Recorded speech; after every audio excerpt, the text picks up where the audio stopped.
पहले इस कुर्सी के लायक बनो। जब राजेश खन्ना को उनके सगा मामा ने मारा था ताना, रोते हुए घर आ गए थे काका।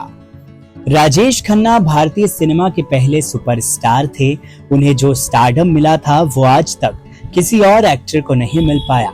लड़कियां उनकी दीवानी हुआ करती थी और उनकी कार की धूल से अपनी मांग भर लिया करती थी। लेकिन उनकी जिंदगी में एक ऐसा पल भी था जब वो रो पड़े थे।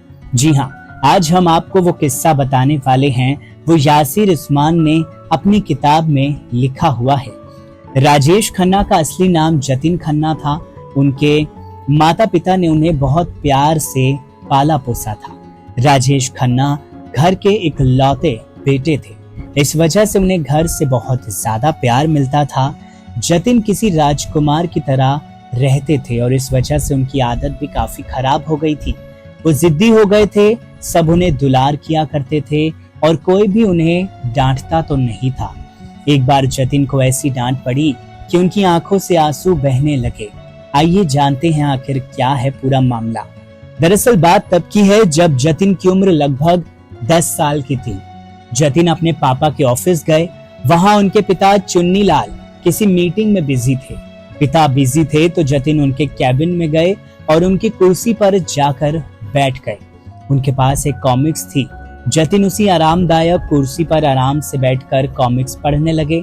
उसी वक्त जतिन के मामा वहां पहुंच गए। मामा का नाम के तलवार था और वो अपने जीजा चुन्नी लाल के ही यहाँ नौकरी किया करते थे। जतिन को कुर्सी पर बैठा देख उनके मामा ने गुस्से में कहा, काका तुम इस पर कुर्सी पर आखिर क्यों बैठे हो? जतिन से सभी प्यार से बात करते थे और इस तरह से मामा का बात करना उन्हें अच्छा नहीं लगा। के तलवार ने आगे कहा, किसी की कुर्सी पर बैठने से पहले तुम अपने आप को उस लायक तो बनाओ। मामा का इस तरह से बात करना जतिन को बिल्कुल अच्छा नहीं लगा। जतिन अपने पिता की कुर्सी से उठे और रोते हुए अपने घर वापस आ गए। वो जानना चाहते थे कि मामा जो हमेशा उनसे इतने अच्छे से बात किया करते थे, आज उन्होंने आखिर क्यों डांटा। जतिन अपने पापा से बात शेयर करना चाहते थे मगर वो हिम्मत नहीं जुटा पाए। जतिन अपनी माँ लीलावती खन्ना के पास गए, जिन्हें वो प्यार से चाई जी कहते थे। जतिन ने उनसे पूछा कि लायक बनना क्या होता है। तब तक लीलावती को खबर मिल ही चुकी थी कि उनके भाई ने जतिन को डांटा है। जतिन की माँ ने उन्हें प्यार से अपने पास बिठाया और उनके पिता चुन्नीलाल खन्ना के संघर्ष और सफल होने की कहानी सुनाई। माँ ने बताया कि उनके पिता कभी मिल में सुपरवाइजर थे और उनकी जिंदगी एक चौल में गुजरती थी। पिता ने कड़ी मेहनत की और रेलवे कॉन्ट्रैक्टर बने। धीरे धीरे अपना बिजनेस खड़ा किया। चाई जी ने जतिन को समझाया कि तुम्हारे पिता ने इस कुर्सी तक बैठने का सफर तय किया है और मेहनत से यहाँ पहुंचे हैं। माँ ने कहा कि उन्होंने अपनी मेहनत से सब कुछ कमाया है, इसलिए उस कुर्सी के असली हकदार तुम्हारे पिता ही हैं।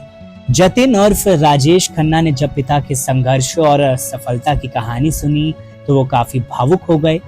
ये उनकी जिंदगी के लिए एक अहम सबक बना और फिर वो अपने पिता की कुर्सी पर कभी नहीं बैठे। जब वो सुपरस्टार बन गए तो अपने दोस्तों के बीच भी इस घटना के बारे में बताते थे। राजेश खन्ना अपनी चाई जी को भी याद किया करते थे। बहरहाल कैसा लगा ये आपको दिलचस्प किस्सा? कमेंट सेक्शन में जरूर लिखकर बताइए। नमस्कार।